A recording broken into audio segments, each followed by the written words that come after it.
Ladies, welcome back to the podcast.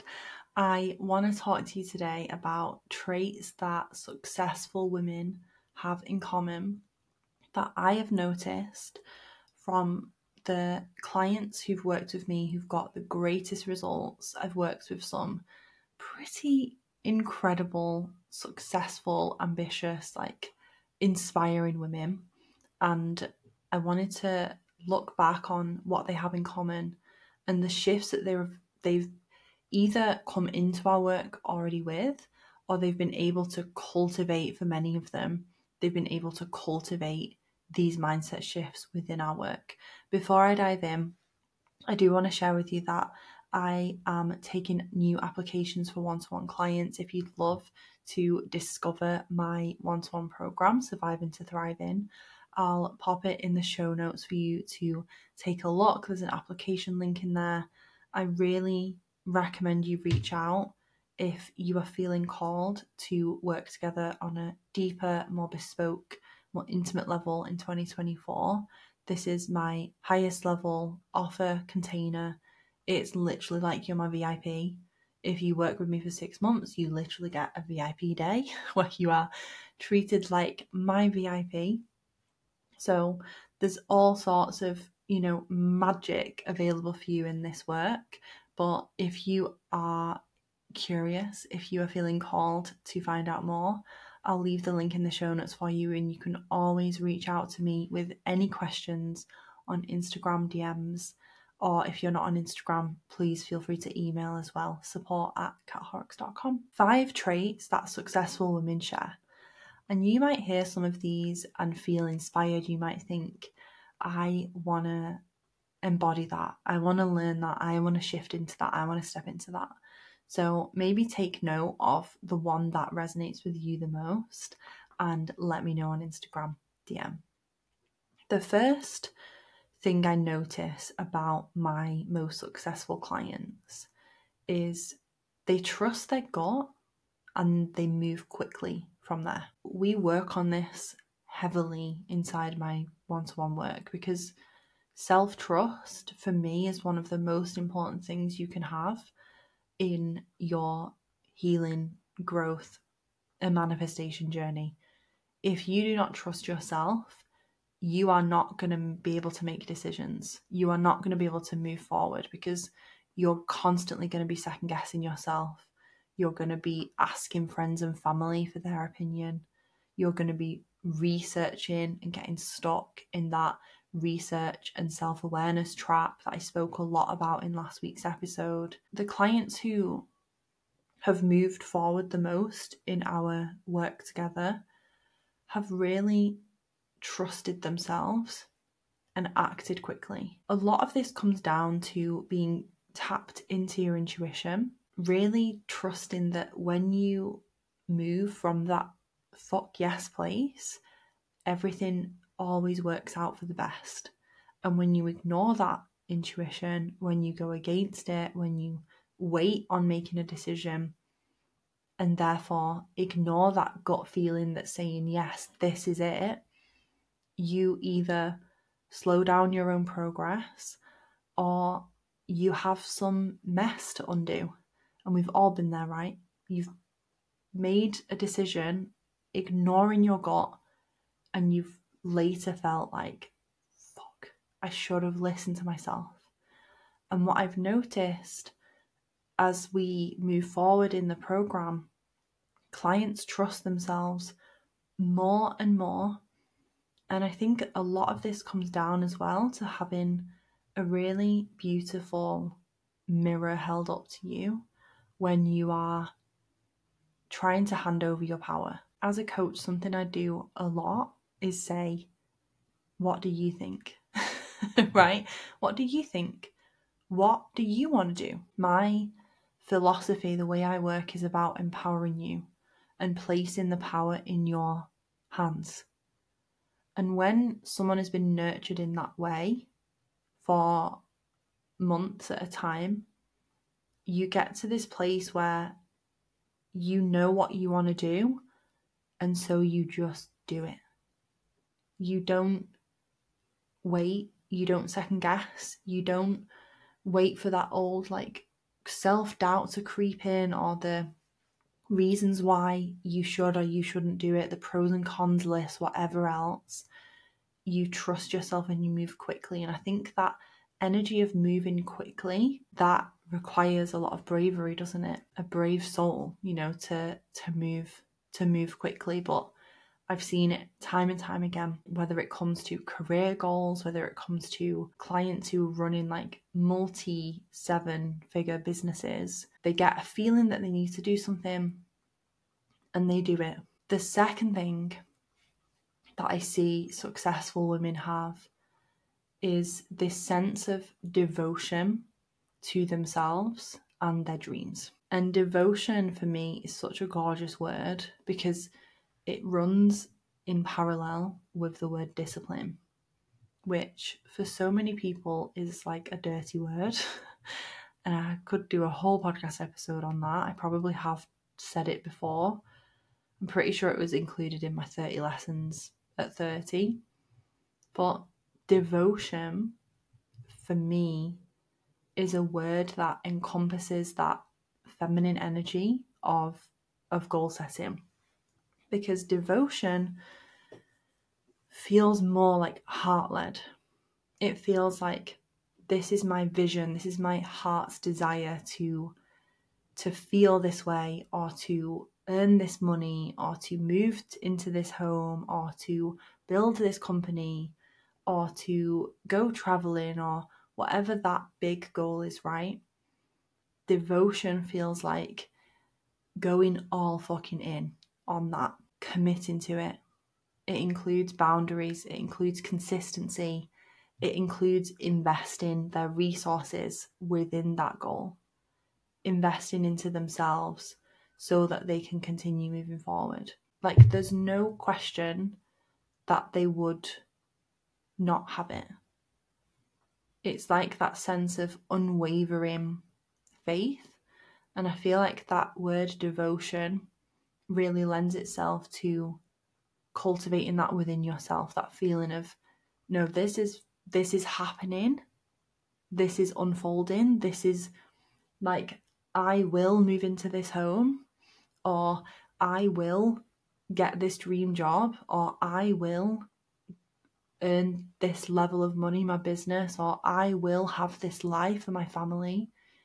That sense of unwavering faith in that can only come when you are devoted to it, when you are committed to it. And that is so often like the day-to-day, not glamorous, not always Instagrammable things, like getting up and doing their morning routine, like really nourishing themselves with self-care, with health and fitness, so that they can have the energy they need, being shit hot with their boundaries and knowing exactly what they're available for, so that they have the energy, they have the time to devote to themselves, to devote to their goals, being willing to invest resources into themselves.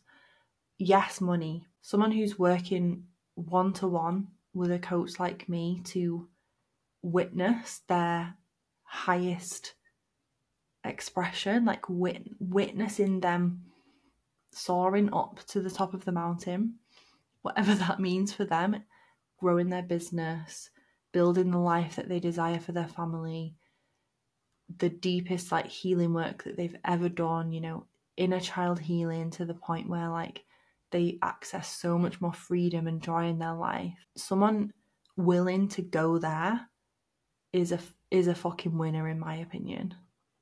In my expert opinion, after seeing the women who I am like in awe of, you know, my clients, I'm just going to toot my own horn here for the women that I attract into my world. My clients inspire me. My clients, I am in awe of my clients. My clients are cool fucking women who I want to know, I want to speak to. They're women who I want to see win. Like, I want to see them soaring. And it's women who aren't afraid to commit to their dream life and will do what it takes to get there, that for me is admirable. And I see it again and again with one-to-one work. It's that devotion, it's that consistency, taking your dreams seriously, not seeing them as a daydream or a one-day thing, or, oh yeah, I probably should at some point think about, being my best self, or like I probably should think about doing XYZ because I know that I need to. Having that capacity to get up and do that for yourself because you know you deserve it. And that is huge. It's monumental. And that's a mindset shift. I describe it to clients like a switch goes on because you have decided that this is happening. And once that switch goes on, you are unstoppable. Number 3, their first step when something else outside of themselves is stressful, is upsetting, is triggering, their first response is to go within, not go without. So their first response is to do something to center themselves, to ground themselves, to get themselves into the space they need to be in to deal with that situation, not blaming and finger pointing or projecting out externally. I think the most successful women have the highest level of self-responsibility. To me, someone who takes responsibility for themselves, that is so magnetic and so powerful that people don't just want to be around people like that. People can't help but be around people like that. And this comes down to the success, right, doesn't it? Because if you think about it, the women who attract the most magical results, the women who manifest and create incredible lives for themselves and their loved ones, they aren't waiting for someone to hand that to them. They aren't sat at home hoping and praying. They aren't finger pointing at other people, blaming them that something's not happening.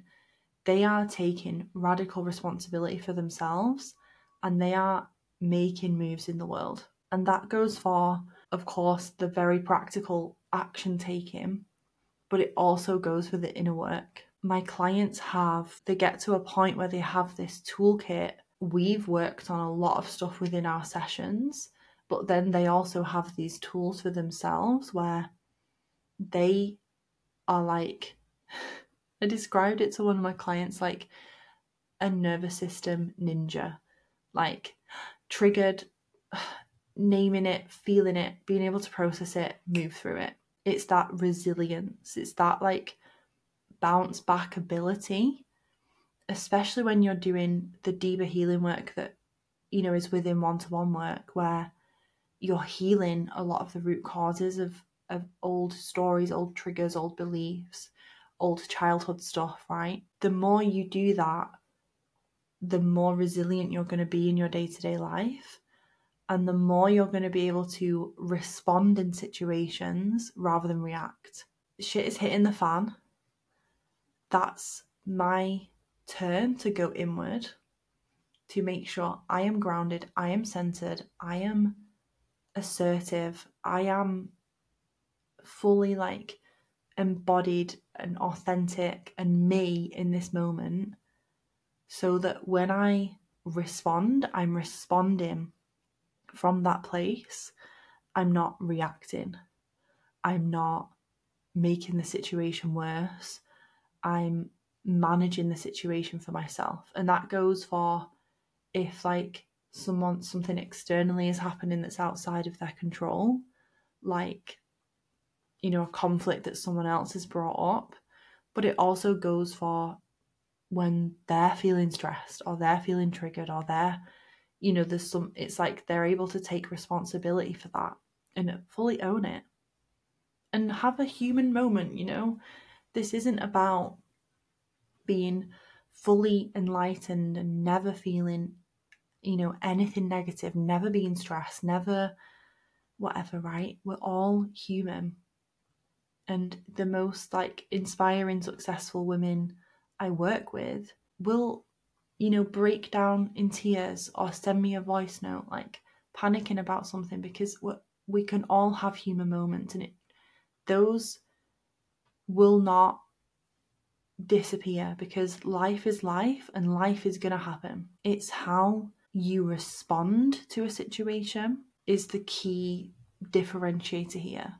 And I find that the women who get the most results from this work are the women who are able to fully take responsibility and like dive in at the deep end of that. One of my clients, shout out if you're listening to this, love.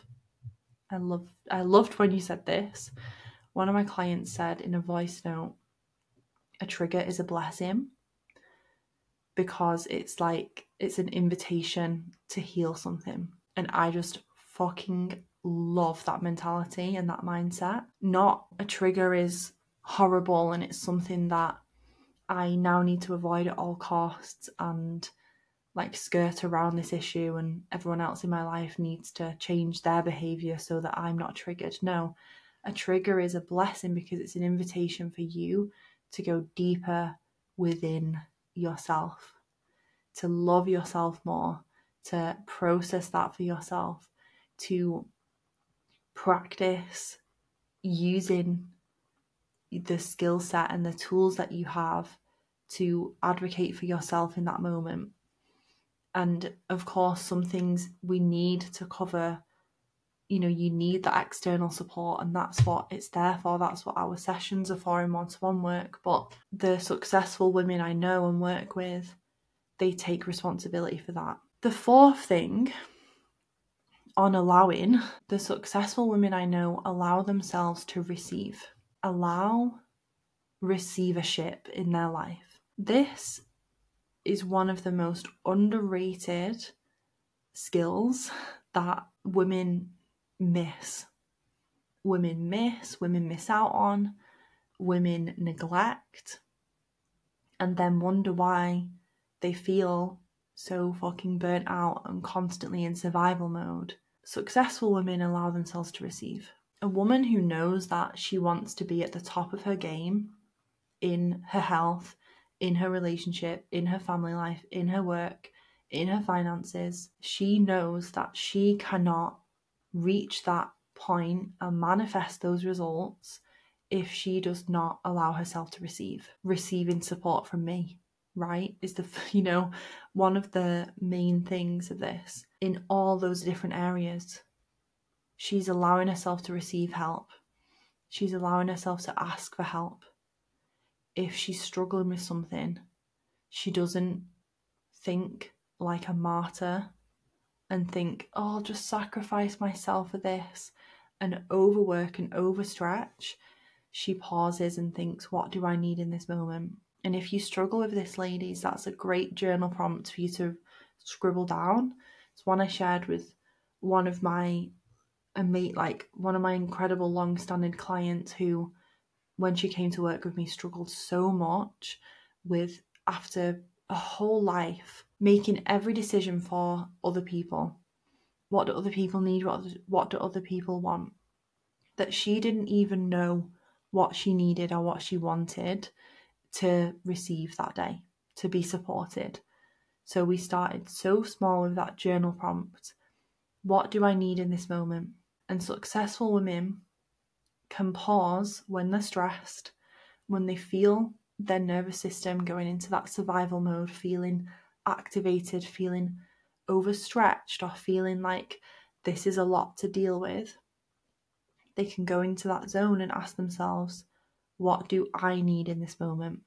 And that might be self-care.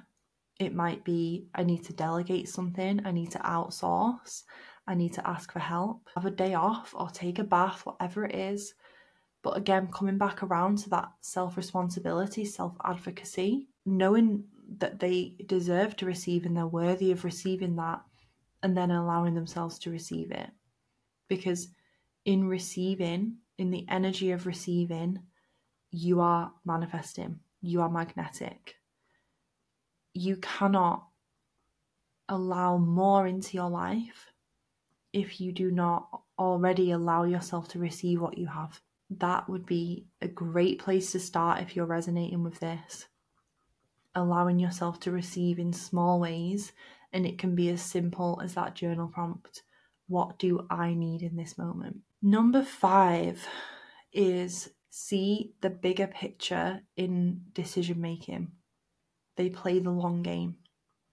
They think long term about something. And I noticed this in their money mindset, right? In their abundance mindset, where they see not just our one-to-one coaching, although of course, like it goes without saying that investing in one-to-one coaching is like a long game investment, because it's the investment of a lifetime. It's something, the tools you learn, the things you heal, like you will have that with you for a lifetime.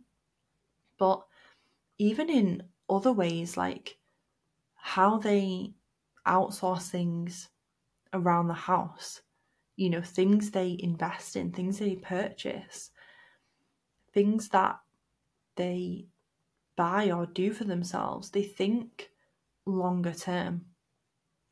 They think, what would I be happy to have done in 10 years' time? It ties back in, doesn't it, to the first mindset I shared, which is they trust themselves and they act on that quickly. And because they trust themselves, because they act on it quickly, they're doing that from a place of knowing that what they're doing is setting themselves up for even more, right? Even more success.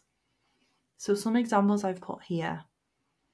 One of my clients has recently hired more help around the house. She needed, childcare during the week while she's working. But recently she's actually hired childcare for a Saturday morning, right? For an extended period of time, so that not just when she's needing to, it's like the necessity of, I need to earn money. I've got client calls, I've got team calls on these days. I need to sit at my desk. So my kids need to be looked after because I need to do this work. But she's actually thinking bigger than that and thinking, no, in order to thrive during this period, I need more than that. I need more help. I need to, she's juggling a lot of stuff in her personal life. So for someone else, that would be like, oh, why would you do that? Because that is, you can save that money, or that's a luxury. But I know this client is thinking long term and thinking, that's a necessity to me right now because of other situations going on in her personal life, of hard, the constant juggle she has as a mum and a CEO as it is, right? She knows the long game. In the long term, she'll be so happy she made that decision for herself. She will earn more money. The money can manifest. Her business will grow. She will land bigger client projects. She knows that will happen when she has more time for herself at the weekend. When her and her partner can go for breakfast together without, go for a date lunch without their kids. And so many people don't think of the bigger picture of decisions. They think granular. They think that's I can't do that right now. But they don't think about what that decision could bring them overall. Some people wouldn't connect having more time to themselves at the weekend with more success during the week. But successful women do, because they see that their life is holistic. A lot of the conversations I have around goals is very holistic. It's this 360 approach, because you are not your career goal, right? You as a woman, you're not just wanting a promotion. Yes, you want the promotion, but you also want your relationship to be thriving. You want to feel healthy and strong in your body. You want an amazing sex life. You want to have deep connections with your best friends or with your family members. You want to go on adventures at the weekends or have exciting plans in the diary. You want, to have your finances in a certain way that allows you to thrive. You want more than just one thing. The women that I work with get into this really great headspace where they're seeing the bigger picture of the decisions they're making, and they're making decisions from that place, which actually is it's like making decisions from a place of expansion rather than contraction. Hiring Kat for 6 months one-to-one is an investment in the next 5 to 10 years of my life, because I know that work we're doing in 6 months is going to set a trajectory for where I want to be for the rest of my career, or for the rest of my relationship, or into, moving from where I am now, where maybe you're engaged or in a relationship, into motherhood, into starting a family, into, traveling the world, whatever your big picture or long-term goals are. The women who I see become the version of themselves they've always wanted to be and live a life that they're really proud of, they see the bigger picture of something, whether it be investing in our work, whether it be outsourcing something, even decisions like deciding to not go out at the weekend. I'm not gonna go and drink alcohol this weekend and go out with my friends partying and be tired, because I know that I'm thinking big picture, and I know that this weekend I need more self-care, I need an early night, I need to rest. And I notice in my clients that ability that they cultivate through self-trust, through devotion to themselves, through devotion to their dreams, through the deeper work that they're doing, and through allowing themselves to receive, seeing the bigger picture in the decision that they're making, and not thinking in the short term, which is a contracted energy, what is going to give me a dopamine hit right now, or what is going to, make me feel safe or comfortable right now. They have this ability to think bigger picture, where, like with my client that I've just said, with the childcare example, I'm sure she could do all sorts of things with the money she's going to invest in that support. And I'm sure she could say, well, yeah, I'd love to have that additional income still in my bank. But she's not thinking like that. She's not focusing on that. She's thinking about, what is investing in that going to give to me? And it could be one-to-one work. It could be hiring someone to look after your kids, look after your dog. Oh my God, we've spent so much money on doggy daycare, dog sitters, because we're like, these things give you back your time. They give you back your energy. It's not always about what is going to feel most comfortable in the short term. It's thinking about long term.